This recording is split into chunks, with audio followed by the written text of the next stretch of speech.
함께 하나님의 말씀을 나누겠습니다.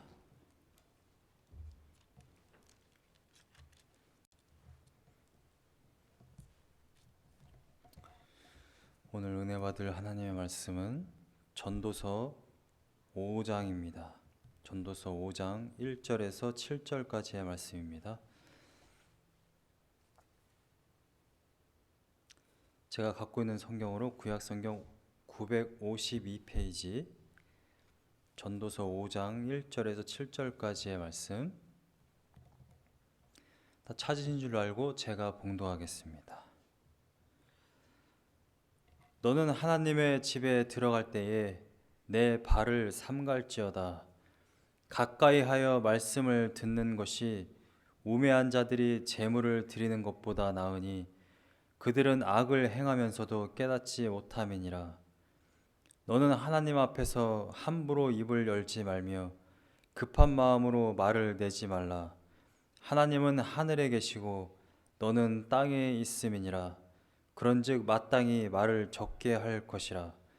걱정이 많으면 꿈이 생기고 말이 많으면 우매한 자의 소리가 나타나느니라. 내가 하나님께 서원하였거든 갚기를 더디게 하지 말라. 하나님은 우매한 자들을 기뻐하지 아니하시나니 서원한 것을 갚으라. 서원하고 갚지 아니하는 것보다 서원하지 아니하는 것이 더 나으니 내 입으로 내 육체가 범죄하게 하지 말라. 사자 앞에서 내가 서원한 것이 실수라고 말하지 말라. 어찌 하나님께서 내 목소리로 말미암아 진노하사 내 손으로 한 것을 멸하시게 하랴. 꿈이 많으면 헛된 일들이 많아지고 말이 많아도 그러하니 오직 너는 하나님을 경외할지니라.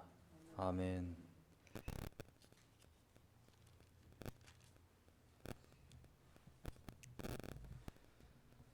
하나님의 백성은 오직 하나님을 경외해야 할 줄로 믿습니다.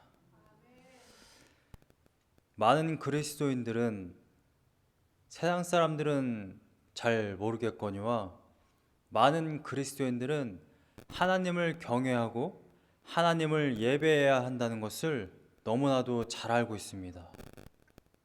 수많은 설교와 수많은 말씀을 읽으면서 계속해서 깨닫게 되는 것, 계속해서 듣게 되는 것이 무엇입니까? 하나님을 경외하라는 것입니다. 여러분 하나님을 경외하십니까? 하나님을 근데 어떻게 경외하고 계십니까? 하나님을 경외한다라는 것이 무엇인가요? 여러분의 삶 가운데 또 예배의 자리에 나와서 하나님을 어떻게 경외하고 있습니까?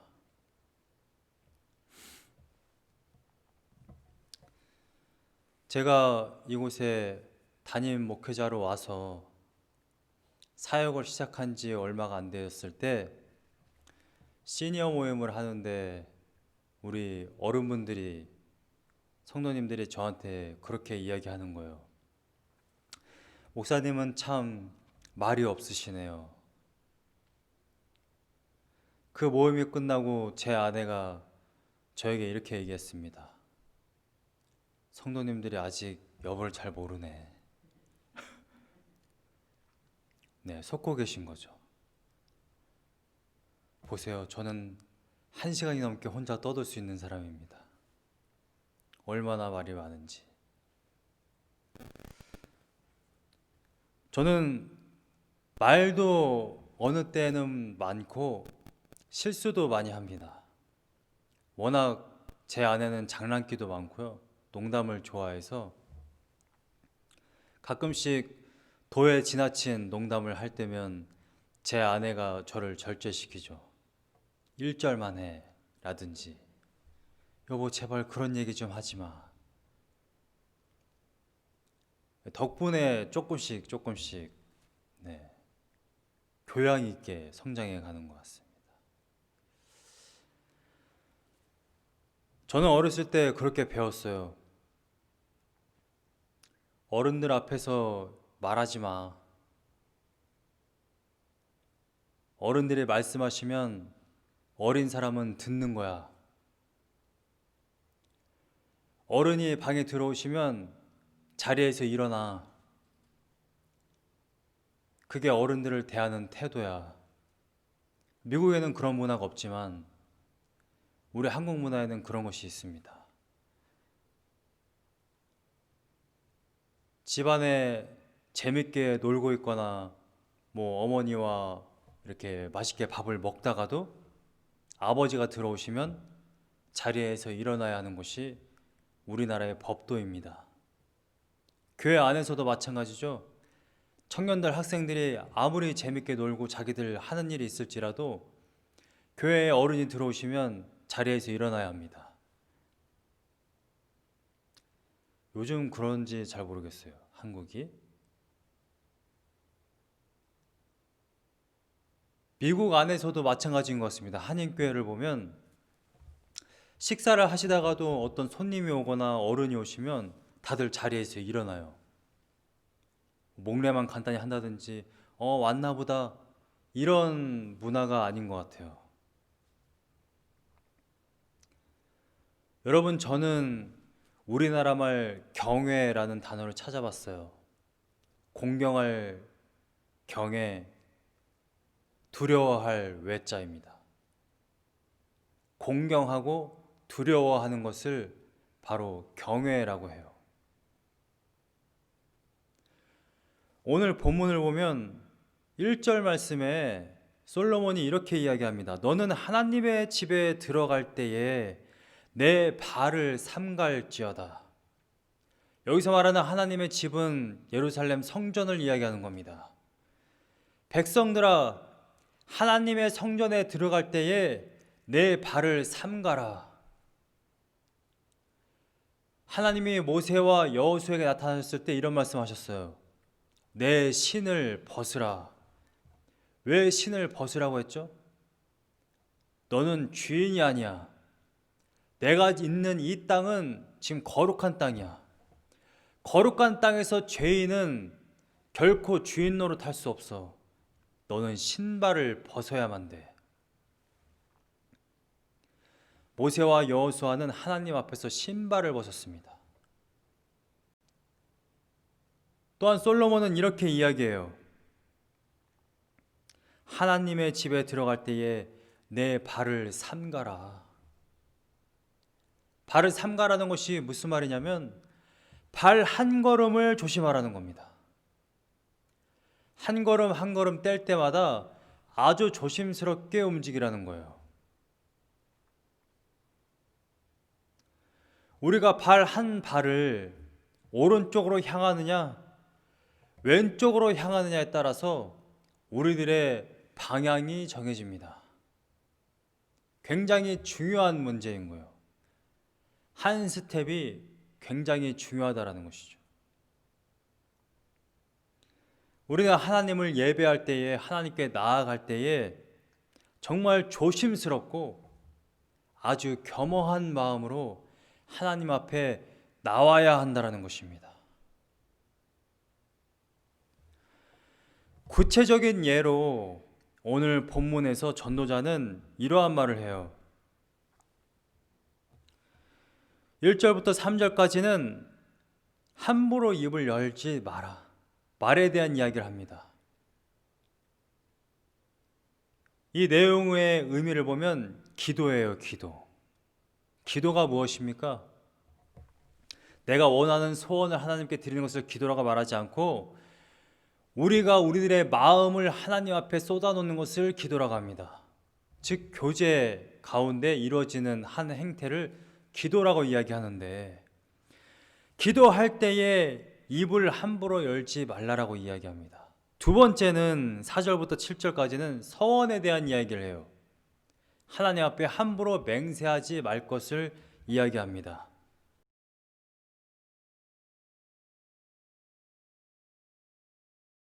솔로몬은 계속해서 이 전도서에서 무엇보다 이것이 낫다라는 표현을 씁니다.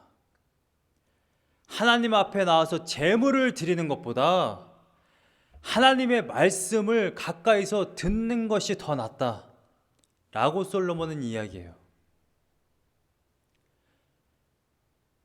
구약 성경에서 끊임없이 예배를 이야기할 때 무엇을 말합니까? 제사를 이야기해요. 제사. 제사에는 무엇이 필요하죠? 제사물이 필요합니다. 예물이 필요해요. 예배의 가장 중요한 핵심은 예물입니다. 예물. 그런데 하나님 앞에 나와서 예물을 드리는 것보다 하나님의 말씀을 듣는 게 더 낫다라고 이야기합니다. 예배의 가장 큰 핵심은 다시 한번 말씀드립니다만 예물이 없으면 제사가 아니에요. 예배가 아닙니다. 그런데 예물보다 더 중요한 게 있다라는 거예요. 하나님의 말씀을 청종하는 겁니다.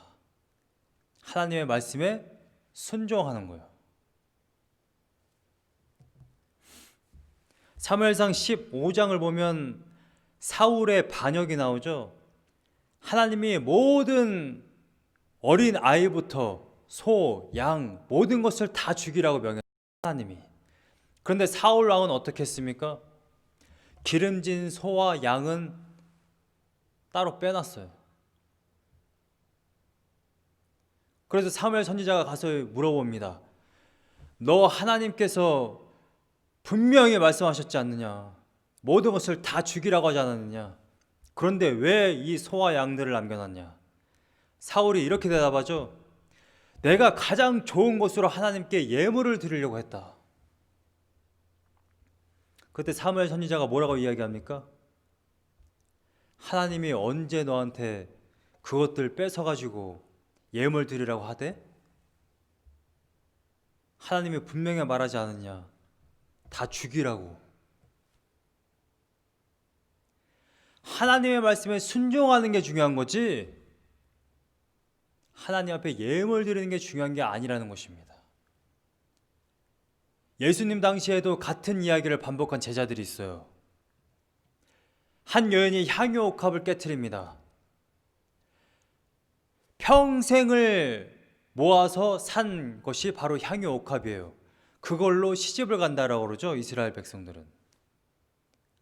평생을 모아서 시집갈 그 돈, 그것을 한 방에 깨트리고 그 향유 옥합을 예수님의 발에 부으니까 제자들이 뭐라고 이야기합니까? 야, 차라리 그 돈으로 구제를 하지. 돈 너무 아깝지 않냐? 그 돈으로 아니 땅에다가 그냥 부어버리다니. 많은 사람들이 자기 생각에 이게 옳다라고 생각해요. 근데 그 기준이 뭐예요? 자기 생각으로 계산하는 거예요. 야, 이거 돈으로 환산하면 얼만데 이거를 예수님의 발에 부어? 이건 아니지. 차라리 그 돈으로 구제하는 것이 더 낫지. 이 어리석은 여인아. 예수님이 뭐라고 말씀하십니까? 저 여인이 나에게 좋은 일 하였다. 하나님을 향한 사랑, 하나님을 향한 마음이 중요한 겁니다. 마음이. 계산적으로 내가 구제를 하고 선교를 얼마만큼 하고 일주일에 몇 번 예배를 드리고 몇 번 기도를 하고 내가 교회 봉사를 얼마만큼 하는 것이 더 중요한 것이 아니라 내 마음이 얼마만큼 하나님 앞에 쏟아져 있느냐, 그것이 진짜 예배고 그것이 정말 중요한 것이라는 것입니다. 여러분, 오늘 이 예배 자리에 나와올 때에 하나님 앞에 정말 나의 마음을 쏟고 하나님을 사랑하는 마음으로 나오셨습니까? 네, 제가 여러분들 이 자리에 나와서 예배 드리는 모습을 보면 정말 그런 것 같아요. 예배 시작도 안 했는데 하나님 앞에 나와 무릎 꿇고 기도하고 하나님을 찬양하는 그 모습이 정말 하나님을 예배하는 모습인 것 같습니다. 각자의 가정에서 지금 어떻게 예배 드리시는지 모르겠어요.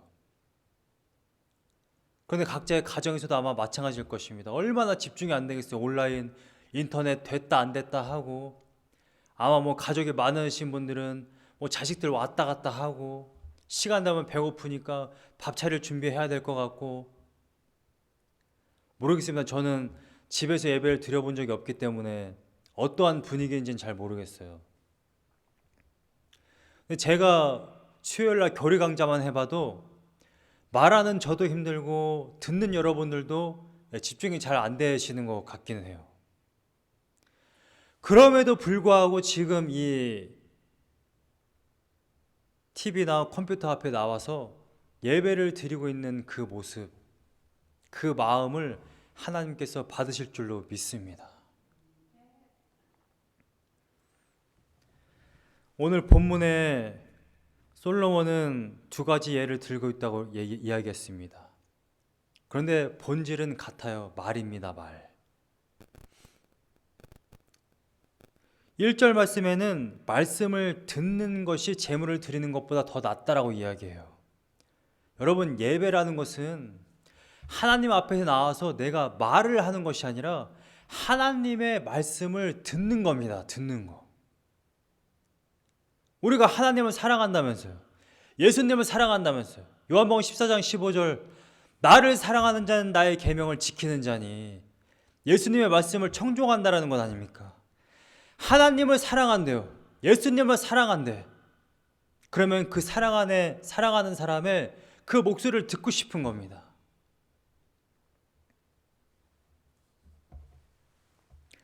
오늘 본문 2절 말씀에 이러한 말씀이 있어요. 너는 하나님 앞에서 함부로 입을 열지 말며 급한 마음으로 말을 내지 말라.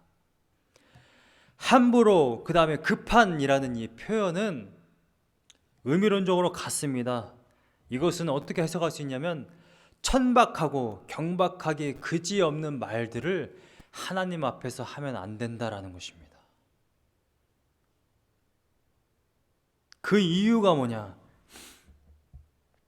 원문에는 왜냐하면이라는 단어가 있어요. 키. 왜냐하면 하나님은 하늘에 계시고 너는 땅에 있음이니라. 그런즉 마땅히 말을 적게 할 것이라. 하나님은 하늘에 계시고 우리는 땅에 있다라는 말이 무슨 말입니까? 하나님과 우리 사이에 분명한 존재론적인 간극이 너무나도 크게 존재한다는 것입니다. 하나님은 하늘과 땅, 상천하지에 다시 없으신 만물의 주인이시고 우리는 죄인 중에 죄인, 벌레만도 못한 간극이 있습니다. 벌레만도 못한 자가 어떻게 하나님 앞에서 천박하고 경박하게 함부로 급하게 말을 할 수 있겠어요? 하나님, 제가 이러이러한 일을 했습니다. 하나님, 저에게 이러한 일을 행해 주십시오. 함부로 말할 수 있는 것이 아니라는 것입니다. 여러분, 기도하실 때에 한마디 한마디 함부로 할 수 있는 게 아니에요.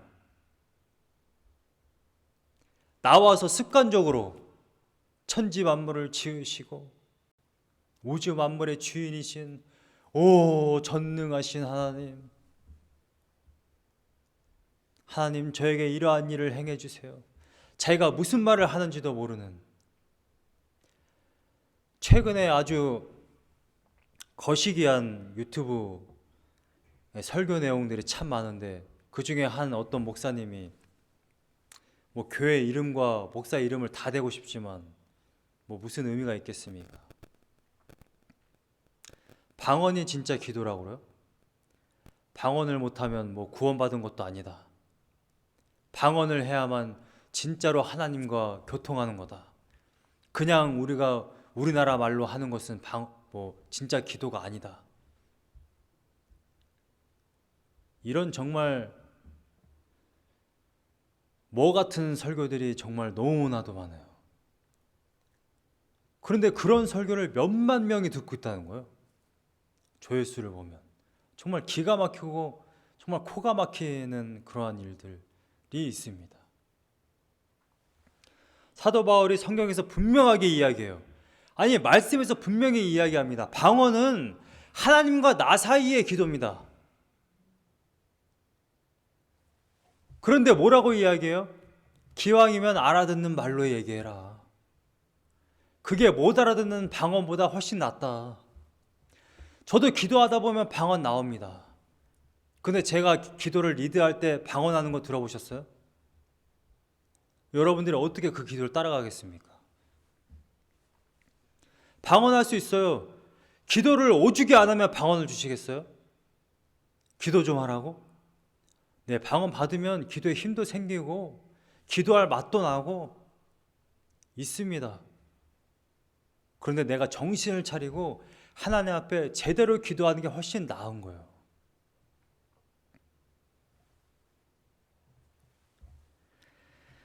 본문 3절 말씀에 걱정이 많으면 꿈이 생기고 말이 많으면 우매한 자의 소리가 나타나느니라. 여기 3절 말씀에 말하는 꿈은 여러분들 밤에 잠잘 때 꾸는 꿈이 아닙니다. 꿈은 여러 가지가 있어요. 뭐 드림 컴 트루,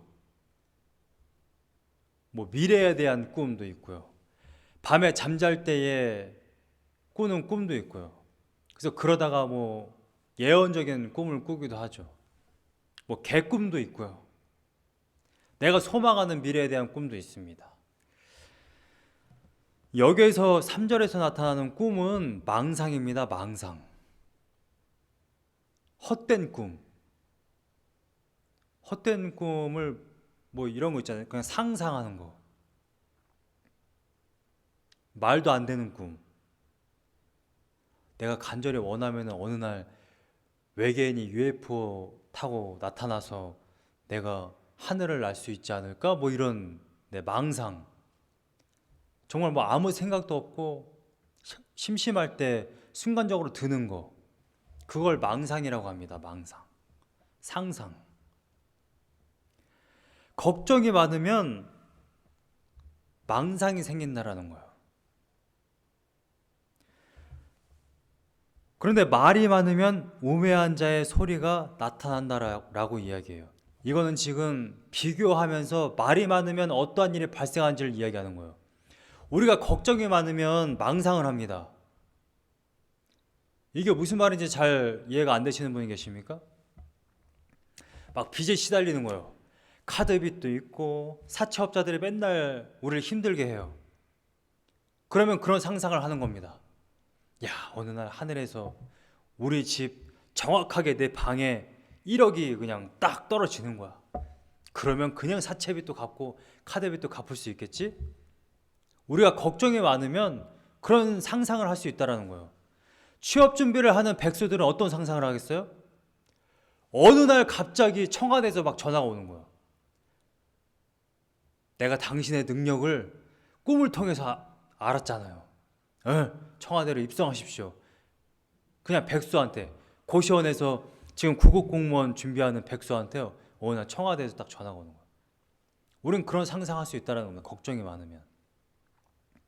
집이 없어요. 월세도 매달 내기 힘든 그런 사람한테는 그런 상상을 할 수 있다는 거예요. 어느 날 싱글하우스가 그냥 자고 일어났더니 누가 그냥 싱글하우스 딱 져가지고서는 거기 들어가서 살으라고, 공짜로. 할렐루야. 제가 그런 상상을 한다는 것은 아닙니다만 가끔 얘기는 해요. 제 아내랑. 그런 일이 있으면 얼마나 목회를 열심히 하겠니? 안 하면 목회 열심히 하겠다. 목회 안 하죠, 그러면. 걱정이 많으면 그런 망상이 생긴다라는 거예요. 그와 마찬가지로 말이 많으면 우매한 자, 어리석은 소리가 나타난다는 것입니다. 말이 많으면. 그럼 말이 많으면 실수를 많이 합니다. 농담을 많이 해요. 농담하다가 실수하고 또 대화하는 가운데도 그러한 실수들을 많이 합니다. 자기가 의도치 않게 상대방에게 상처 주는 말도 할 수 있고요. 근데 중요한 건 뭐예요? 지금 이 전도자는 하나님의 집에 들어갈 때에 하나님이 임재하시는 곳, 하나님이 계시는 곳, 하나님 앞에서 말을 함부로 하지 말라는 거예요. 하나님이 듣고 계시기 때문에.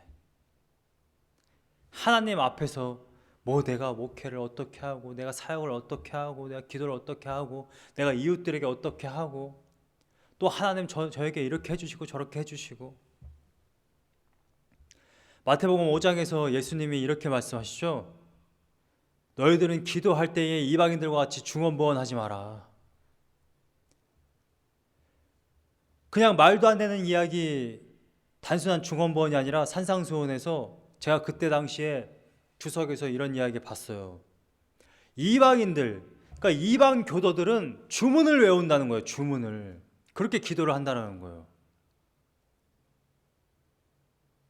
그 해리포터도 보면 지팡이를 들고 그냥 하지 않고 어떤 주문을 외우면서 지팡이를 딱 쳐야 이 사람이 동물이 되잖아요. 뭐 아브라카다브라 지팡이로 딱 치면은 쥐도 되고 개도 되고 거미도 되고, 그런 중언부언을 이야기하는 겁니다. 하나님 앞에 기도할 때에 하나님 아브라카다브라 저희 집에 쌀 한 포대 보내주시고, 이렇게 기도하지 말라라는 것입니다. 이것은 이방인들이 구하는 것이다.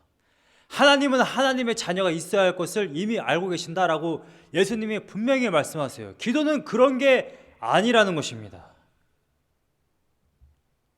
하나님 앞에 함부로 입을 열지 마라. 하나님 앞에서 함부로 이러쿵 저러쿵 이야기하는 것도 안 되지만, 하나님 앞에 기도할 때에 기도 한마디 한마디 아주 진지하고 겸허하고 겸손하고 생각을 좀 하면서 하라는 거예요. 생각을. 내가 차가 필요하니까 차 달라고 기도하는 것은 아니라는 것입니다. 나에게 직업이 필요하니까 직업 달라고 기도하는 것이 아니라는 거예요. 하나님의 뜻을 구하는 게 기도예요. 1절 말씀에 뭐라고 그랬어요? 하나님 앞에 가까이 하여 말씀을 듣는 것이 더 낫다. 여러분, 기도는 하나님 앞에 나와서 내가 하고 싶은 이야기를 하는 게 아닙니다. 내가 원하는 것을 하나님 앞에 구하는 게 아니에요. 하나님의 말씀을 듣는 겁니다. 듣는 거. 그리스도인들이 말하는 것 중에 가장 많은 그런 간증이 뭐냐면 하나님의 뜻을 모르겠어요 라고 그렇게 말하는 겁니다. 하나님은 어디든 계시다면서요. 편지하시다면서요. 우리 안에 성령으로 계시다면서요. 하나님이 우리 안에 계시다는 것이 무엇입니까? 내가 하나님 앞에 구하기도 전에 하나님이 이미 다 알고 계세요. 그런데 하나님이 말씀을 안 하신다고요? 정말 하나님이 말씀을 안 하시는 겁니까? 우리가 안 듣는 겁니까? 한번 생각을 좀 해보세요. 내가 오늘 동쪽으로 가야 되나? 서쪽으로 가야 되나? 하나님의 뜻을 한번 구해보자. 내가 아프리카로 가야 되는지, 한국으로 가야 되는지. 정말 하나님의 말씀을 안 하십니까? 신학생 중에 소명 안 받고 왔다는 사람들이 되게 많아요. 저는 굉장히 놀랍습니다.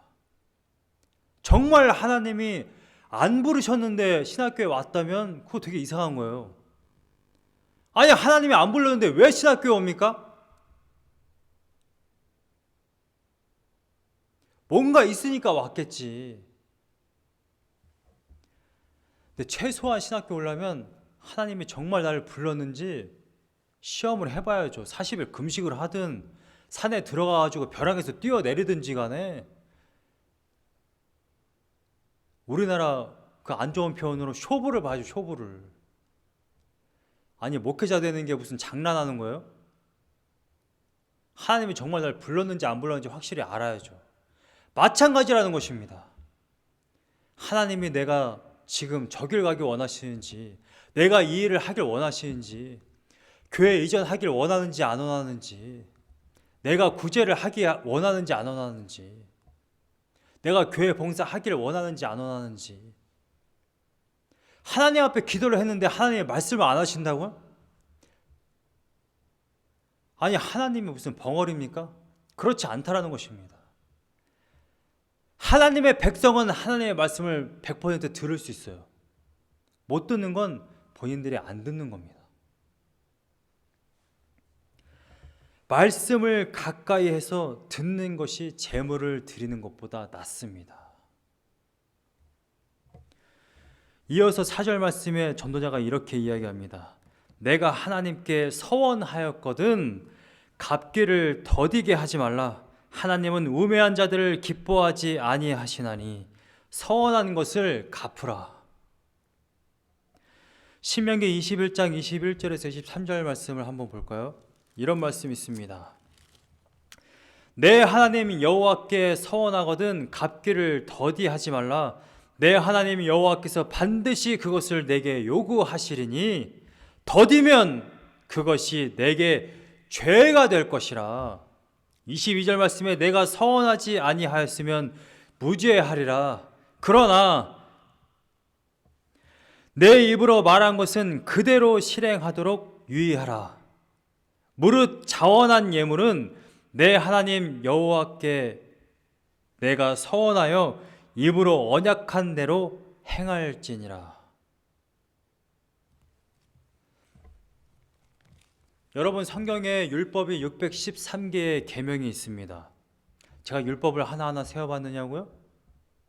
세어본 적이 없지만 이미 정리하신 분들이 있어가지고 제가 알아요. 성경에 613개의 계명이 있습니다.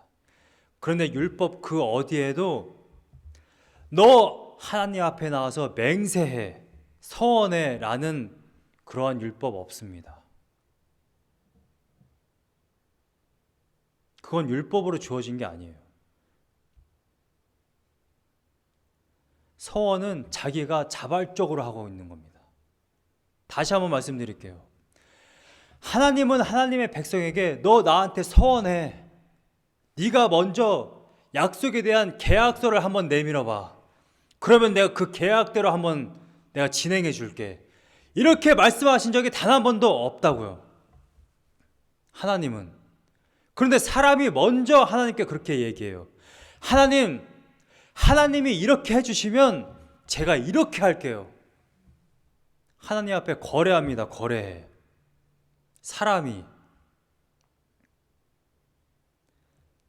가장 먼저 보여주는 게 야곱입니다. 야곱. 창세기 28장을 보면 야곱이 에서의 장자권을 빼앗아서 라반 외삼촌 댁으로 도주합니다. 도주하는 가운데 어떠한 곳에서 하나님 앞에 돌베개 베고서는 잠을 자다가 하나님 앞에 제단 쌓고 기도한 곳이 있죠. 거기서 제단을 쌓았기 때문에 거기서 베델이라고 합니다. 그 유명한 사닥달이 내려왔던 곳이 바로 그곳입니다. 근데 그 창세기 28장에서 야곱이 그렇게 이야기합니다. 내가 다시 아버지 집으로 돌아오기 원하는데 평안하게 돌아오게 해주시면 내가 이곳에 기둥을 올리고 이곳을 하나님의 집이라고 하겠습니다. 내가 이곳에 다시 돌아와서 예물을 드리겠습니다. 창세기 28장에서 야곱이 이렇게 하나님 앞에 서원해요. 그런데 그 거래 조건이 뭐예요? 평안하게 돌아오게 해주시면 내가 이곳에 돌아와서 기둥을 쌓겠다라고 이야기합니다. 그런데 기가 막힌 게 뭔지 아세요? 28장에서 그렇게 이야기하고 29, 30, 31, 32, 33, 34장까지 야곱은 제단을 쌓지 않아요. 35장에 가서야 자기 아들들 다 데리고 베델로 와서 제사를 드리게 되는데 34장에 보면 어떠한 일이 있습니까? 자기 딸, 하나밖에 없는 딸 디나가 강간을 당합니다. 강간을 당했다는 소식을 듣고 야곱의 아들들이 가서 그 족속을 다 멸해버려요. 그래서 야곱은 졸지에 뭐가 돼요? 가나안 족속들이 다 적이 되어버립니다. 야곱이 아들들에게 이렇게 이야기합니다. 야, 너희들 때문에 우리 집안이 망하게 됐다. 모든 족속이 연합해서 우리 집안을 치면 어떻게 되겠냐? 이 어리석은 아들들아, 아무리 내 딸이 강간을 당했다고 하거늘 가서 그렇게 다 멸해버리면 어떡하니? 그래서 그때서 야곱이 하나님 앞에 나아가서 제사를 드린 겁니다. 근데 제가 창세기 28장을 한번 봤어요. 야곱이 그렇게 얘기할 때까지 하나님이 가만히 있었는지, 야곱은 왜 그런 서원을 했다고 말씀드렸습니까? 에서가 무서운 거예요. 그런데 아버지 집에 다시 돌아오고는 싶은데 에서 때문에 다시 돌아올 수 있겠나? 그런 생각이 들었던 거죠. 그래서 하나님 앞에 그렇게 기도한 겁니다. 평안하게 돌아오게 해주시면 내가 이 베델에 기둥을 쌓겠습니다. 근데 야곱이 그렇게 말하기 이전에 28장의 15절을 보면은 하나님이 먼저 야곱에게 이렇게 말씀하세요. 내가 너와 함께 있어. 내가 어디로 가든지 너를 지키며 너를 이끌어 이 땅으로 돌아오게 할지라. 제 눈을 의심했어요. 야곱은 20절에 야곱이 서원하거든요. 그래서 21절에 내가 평안히 아버지 집으로 돌아오게 하시오면 여호와께서 나의 하나님이 되실 것이요. 22절에 내가 기둥으로 세운 이 돌이 하나님의 집이 될 것이요. 하나님께서 내게 주신 모든 것에서 10분의 1을 내가 반드시 하나님께 드리겠나이다 하였더라. 야곱이 나는 도대체 왜 이 말을 왜 했는지 모르겠어요. 왜냐하면 15절 말씀에 벌써 하나님이 약속을 주셨거든요. 내가 너와 함께 있어 내가 어디로 가든지 너를 지키며 너를 이끌어 이 땅으로 돌아오게 할지라.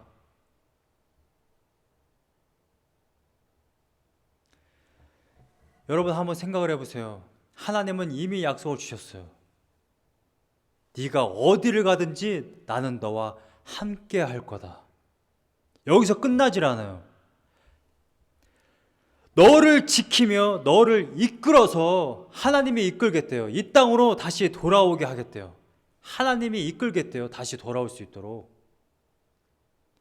도대체 근데 야곱은 왜 이런 서원을 했냐 이 말이에요.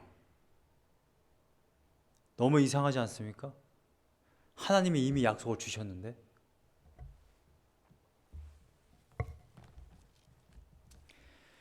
이게 인간입니다. 이게 인간. 하나님이 아무리 내가 너와 함께 할 거야. 내가 너의 인생을 이끌 거야. 내가 너를 반드시 천국으로 입성시킬 거야. 아무리 이야기를 해도 믿음이 없어요. 믿음이 어느 순간 없어집니까? 당장에 어떤 두려움이 있으면 그 두려움에 가려져서 하나님이 보이질 않는 거예요. 그 순간에 그 두려움을 이기려고 그 문제를 해결하려고 하나님과 거래까지 하는 게 바로 인간의 이 죄된 본성입니다.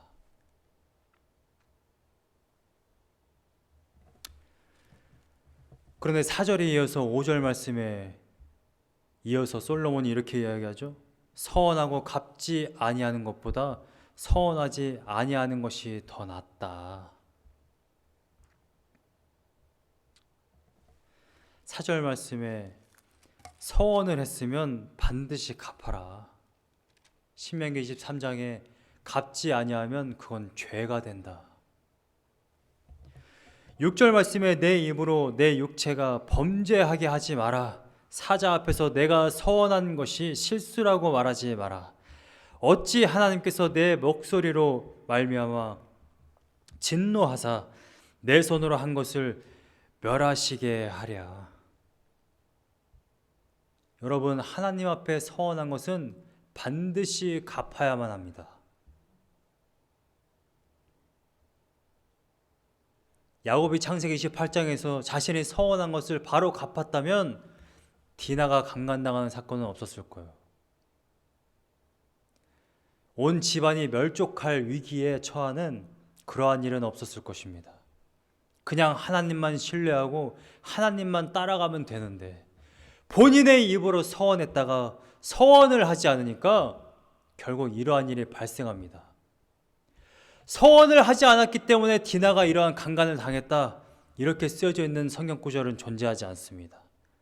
그런데 그러한 위기가 봉착했을 때 35장에 그 제사 야곱이 베델에 올라가서 하나님께 제사를 드리는 것을 보면 이 내러티브를 봤을 때 이것은 서원한 것이 문제가 되는 거예요. 여러분 입다 사건을 잘 아실 겁니다. 사사기 11장 보면 입다라는 사사가 있어요. 적군과의 싸움이 있을 때에 하나님 이 전쟁에 나가서 승리를 하게 해 주신다면 내가 다시 돌아올 때에 나를 가장 먼저 맞이한 그 사람을 하나님 앞에 드리겠습니다. 하나님 그냥 전쟁에 승리하게 해주세요. 저는 하나님의 백성이 아닙니까? 승리하게 해주세요. 이렇게만 기도하면 될 것을 도대체 뭔 마음이 들어가지고 승리하게 해주신다면 나를 맞이한 사람 중 가장 처음 맞이한 사람을 하나님께 제물로 드리겠습니다라는 말을 할까요? 집에 돌아왔더니 전쟁에서 승리해서 너무나도 기뻤는데 집에 돌아와 보니 자기 하나밖에 없는 무남 동료가 소고를 들고 춤을 추며 아버지를 맞이하는 거예요. 그 자리에서 통곡하며 어찌하여 네가 나오느냐라고 이야기하잖아요. 전쟁에서 승리했으면 기뻐하고 춤춰야 되는데 전쟁에서 승리한 게 도대체 무슨 소용이 있습니까? 아들도 없고 무남의 동료 하나밖에 없는 딸이 지금 죽게 생겼잖아요.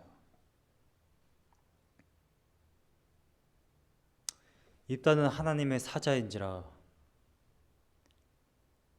자신이 서원한 대로 자신의 딸을 하나님께 드립니다. 성경은 그렇게 기록하고 있어요. 오늘날까지 그 입다의 딸이 처녀인 상태로 죽은 것을 통곡한 것을 매년마다 기념하였다. 그래서 그때가 되면 이스라엘의 처녀들이 올라가서 애곡했다라는 것입니다. 여러분 하나님 앞에 서원한 것이 있다면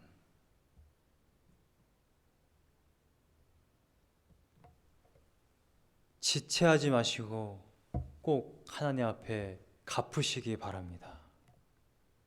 그리고 제가 원하는 것은 하나님 앞에 서원하지 마세요. 서원한다고 해서 서원을 안 한다고 해서 하나님이 우리의 기도를 안 들어주시고 그러는 것이 아닙니다.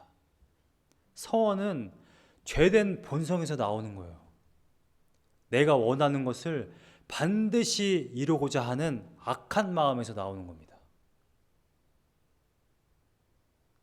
하나님, 그래요. 하나님이 온 만물의 주인이라는 거 저도 알겠어요. 하나님이 바로 모든 신 중의 신, 가장 강력한 그 무엇과도 비교할 수 없는 하나님이라는 걸 알겠어요. 그런데 저에게 지금 이게 필요합니다. 신 중의 신이시여 나의 소원을 이루어 주십시오. 이루어지면 제가 이걸 하겠습니다. 우리들의 욕망과 우리들의 소원을 이루기 위해 하나님이 계신 것이 아니라는 것입니다.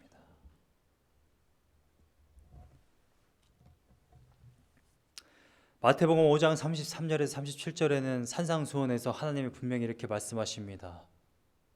너희는 도무지 맹세하지 마라. 하늘로도 하지 마라. 그곳은 하나님의 보좌이며 땅으로도 하지 마라.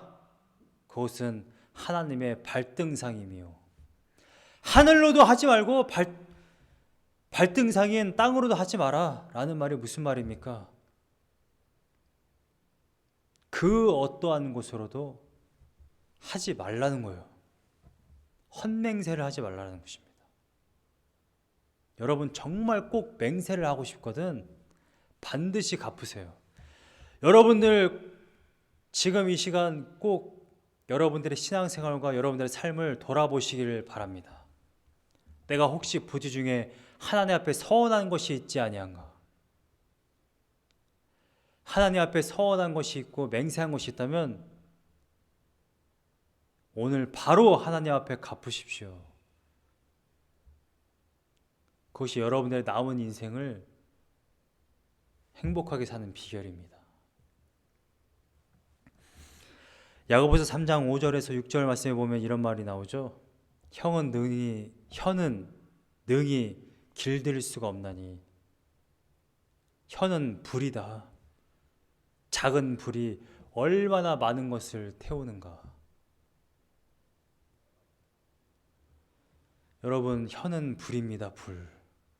얼마나 강력한지 몰라요. 말은 함부로 뱉는 것이 아닙니다. 그것이 내가 생각했을 때 선한 것이든 악한 것이든 정말 조심하고 삼가 조심하여 행해야만 하는 것입니다.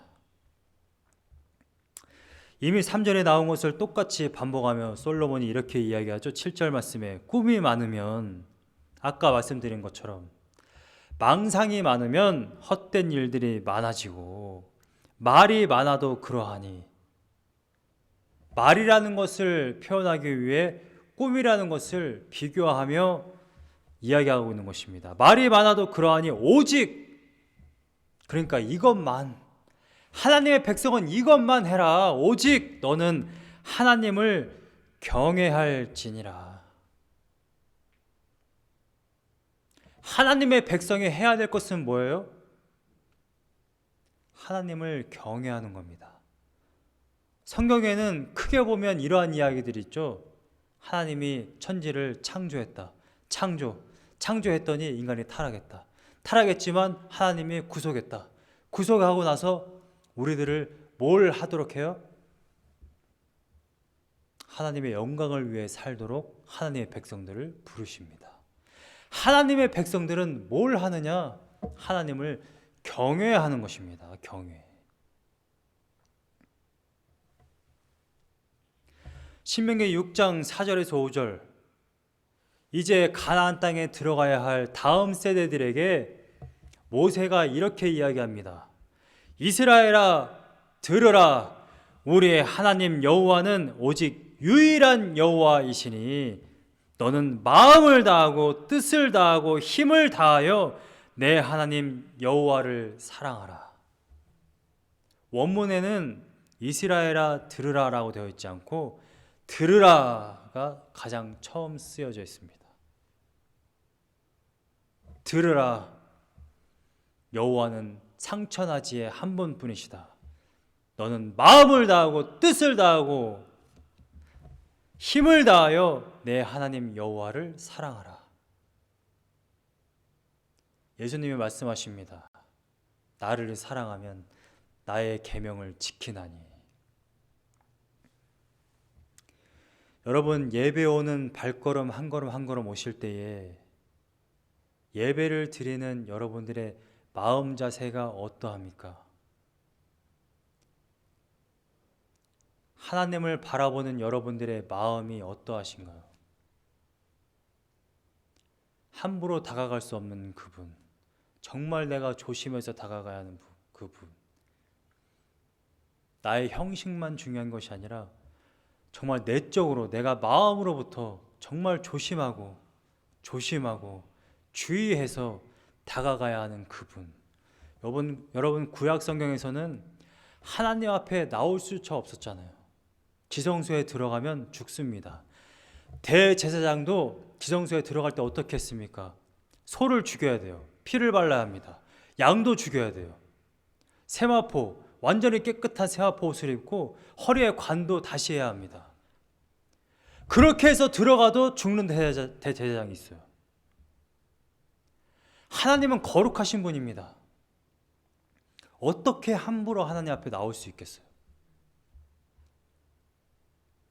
여러분, 제가 예배 전에 토요일에도 여기서 기도하지만 주일날 예배 직전에 제가 여기서 무슨 기도하는지 아십니까? 주님, 제가 예배할 수 있는 그러한 깨끗함을 입게 해주세요. 일주일 동안 지었던 죄 생각나지 않는 것도 있을 수 있습니다. 예수님의 보혈로 씻어주세요. 그래야 제가 하나님 앞에 나와서 예배 드릴 수 있습니다. 정말 고통스러운 마음으로 제가 여기서 기도하는 겁니다.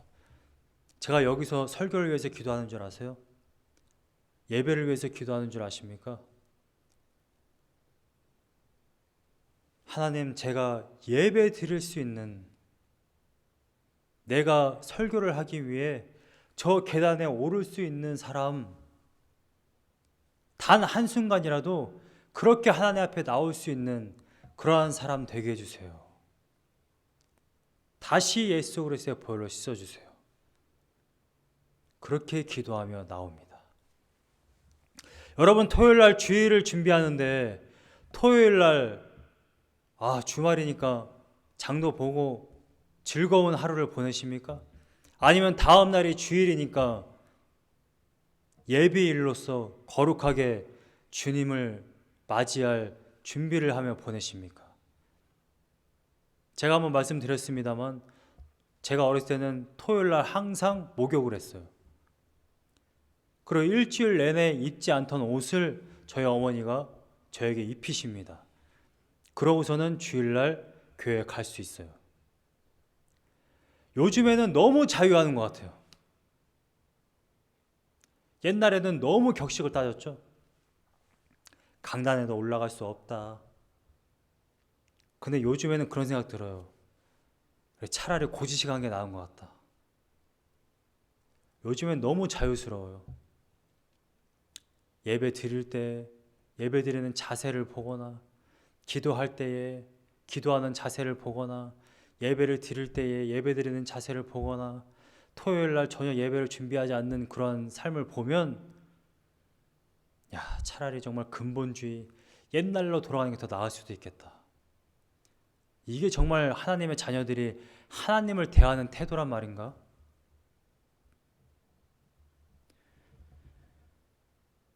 제사 하나님 앞에 예배를 잘못 드렸다가 죽은 사람들이 나오죠.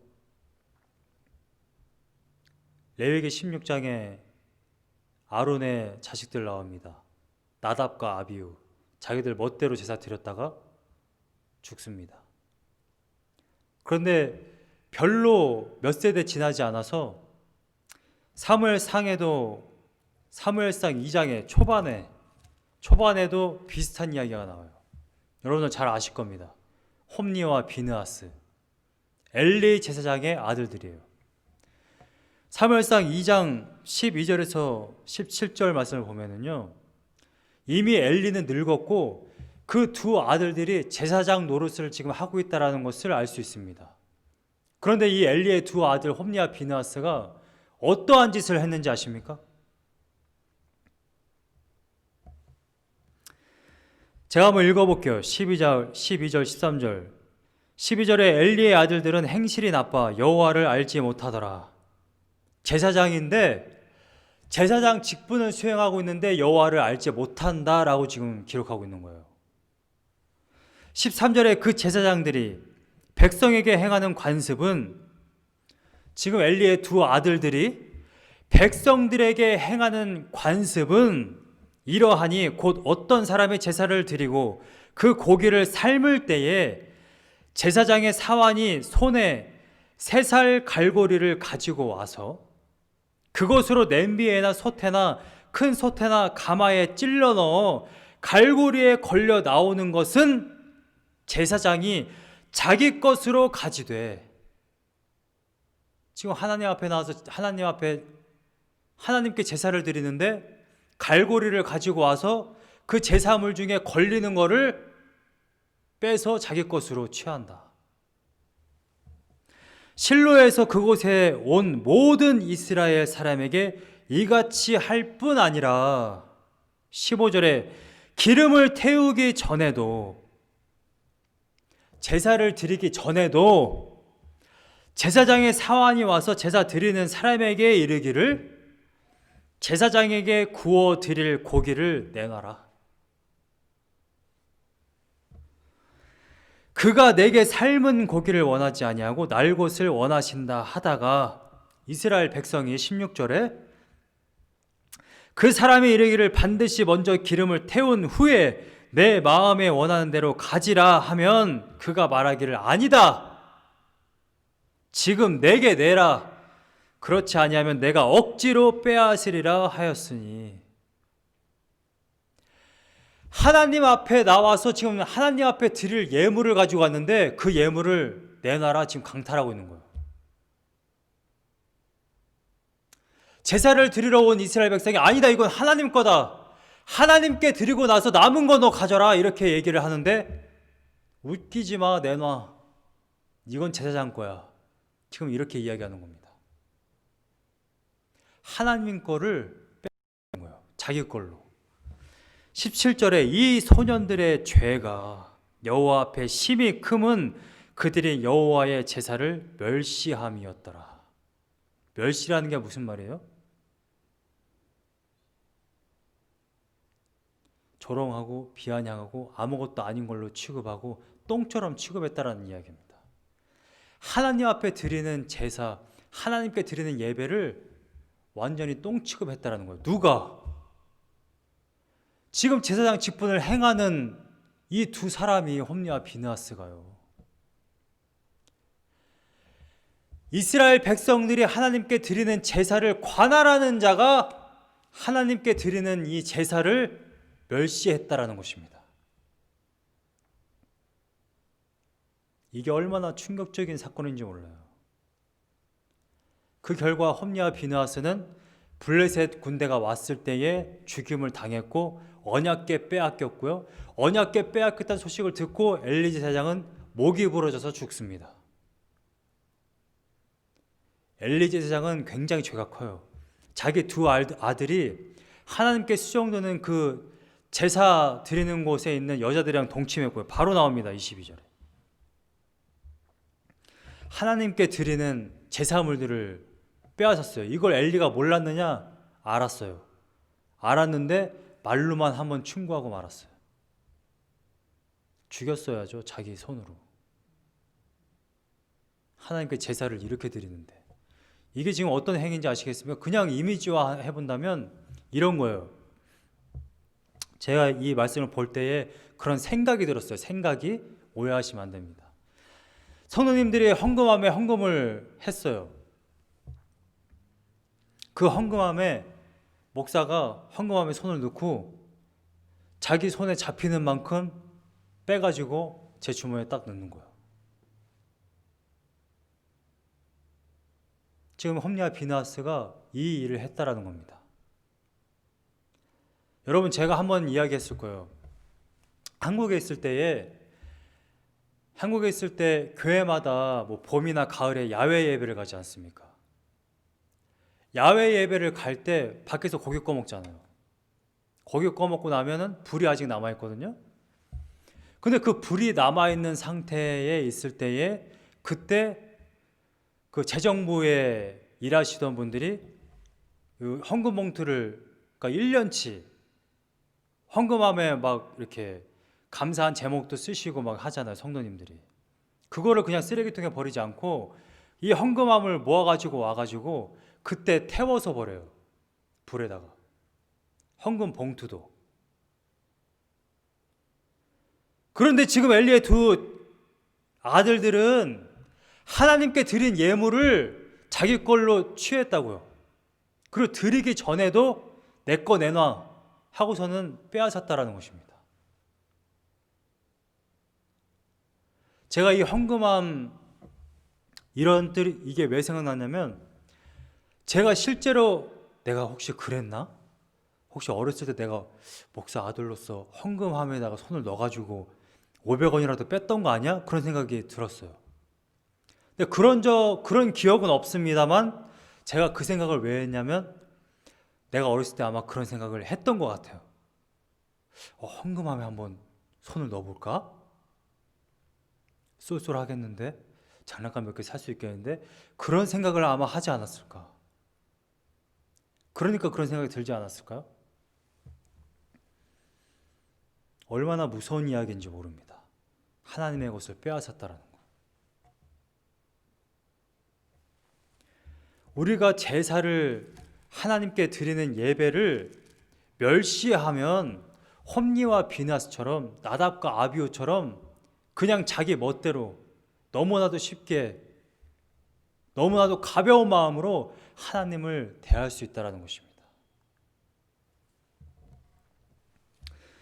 예전에 어떤 신학생이 성경을 이렇게 턱에다 괴고 누워 있는 거예요. 그래서 제가 이렇게 얘기했죠. 아니, 깜짝 놀랐어요. 야, 성경을 턱에다 괴고 누워? 그러니까 이 신학생이 저한테 그렇게 얘기하는 거예요. 뭐 어때요? 책인데. 여러분, 이거는 누가 봐도 책이에요, 책. 제가 봐도 책 같아요. 근데 성경은 책이 아닙니다. 여러분, 성경책을 머리로 비든 다 썼으면 쓰레기통에 버리든 성경책 위에 핸드폰을 올리든, 저는 지금도 가끔씩 제가 성경책을 제 책상에 이쪽에 놨는데 제 아내가 무심코 성경책 위에 뭔가를 올려놓으면 내리라고 이야기합니다.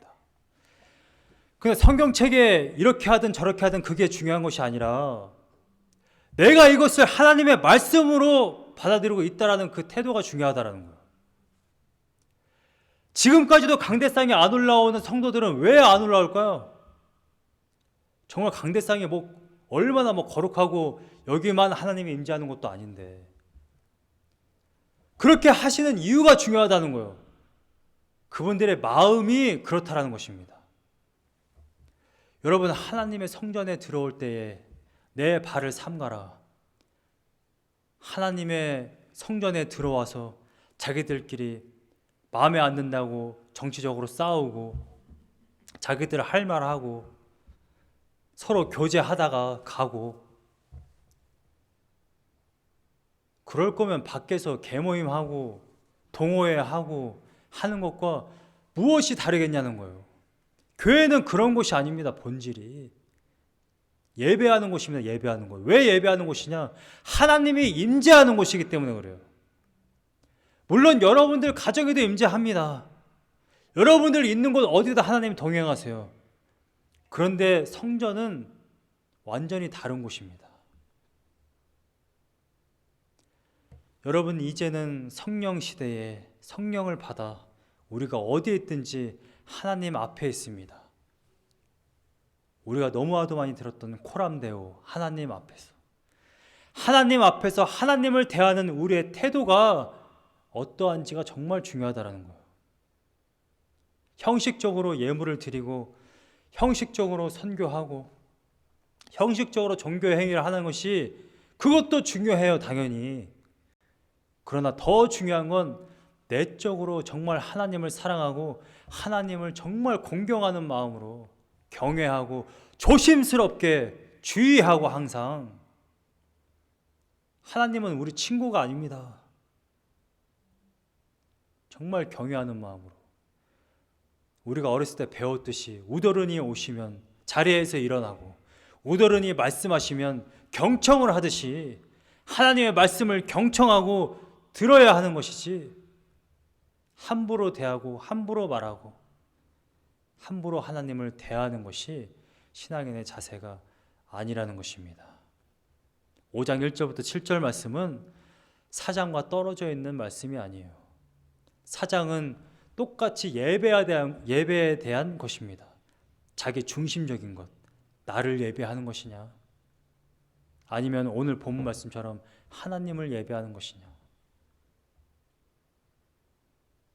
항상 주님의 임재 앞에서 성도들은 하나님을 경외하는, 나의 발을 삼가는 마음으로 항상 우리들의 마음을 주의하며 하나님을 경외하는 주님의 백성들이 다 되시기를 간절히 소망합니다.